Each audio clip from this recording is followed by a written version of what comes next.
Yesterday, Tuesday, December 20, 2022, it was Bonfire Night in Katsina as Nigerians in their thousands burned their brooms and took on the umbrella. Now, a broom is the symbol of the ruling All Progressive Congress.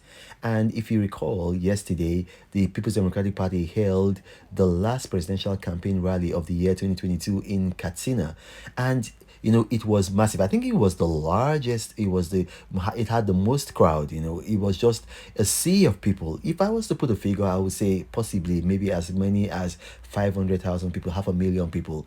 But then that's just half of the story. The other half is that before the event and after the event, tens of thousands of Nigerian citizens in that state took to the streets, burning their brooms in delight. Now, this is very significant. Why? Because this is the home state of General Muhammadu Buhari, the president and the leader of the All Progressive Congress. And in his own state, we're seeing a massive shift in direction from APC to PDP. Watch this video, put your comments in the comment section.